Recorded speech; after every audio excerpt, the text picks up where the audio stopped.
Herri Hezitzaileen Sarea sortu zenetik, Baztan honen parte izan da, eta aurten prozesu bat abiatu dugu bertan. Prozesuaren helburu nagusia izan da batez ere hezkuntza formaleko eragileak eta hezkuntza ez formaleko eragileak biltzea eta saretzea, eta gero behin denak bildute etorkizuneko erronkak eta proiektuak finketzea. Prozesu honek 3 saio izan ditu oinarri. Lehenik eta behin, eragilean indargune eta ahulguneetan murgildu gara. Ondoren, herri ametsa eraiki dugu, eta azkenik, estea nahi dugun balioetako erronkak zeintzuk diren identifikatu eta horiei erantzuteko ekintzak diseinatu ditu.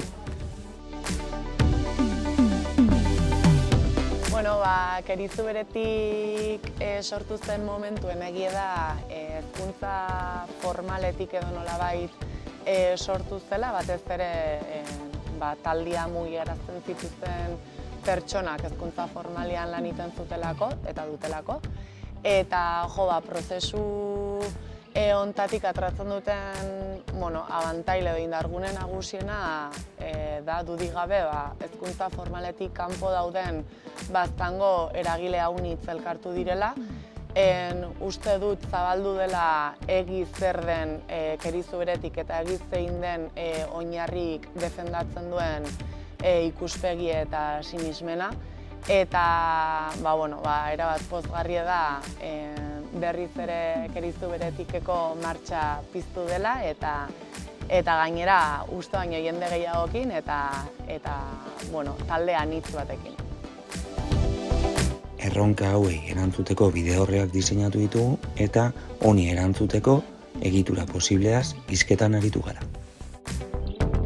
Oinarriko saio hauek izan dira, hasteko hezkuntzarekin interesa daukan jende ezberdinaren elkargune bat. Niretzako hori oso garrantzitsua izan da, ni lanbide heziketatik nator, lanbide eskolatik, eta batzutan bai daukagu sentsazioa, bakoitza bere aldetik dijoala, ez? Eta bakarrik foro horrek eukitzea eta ikustea jende ezberdina pixkat hezkuntzan dabilela, indar beharritzen zaitu, bere horretan hori da, ez?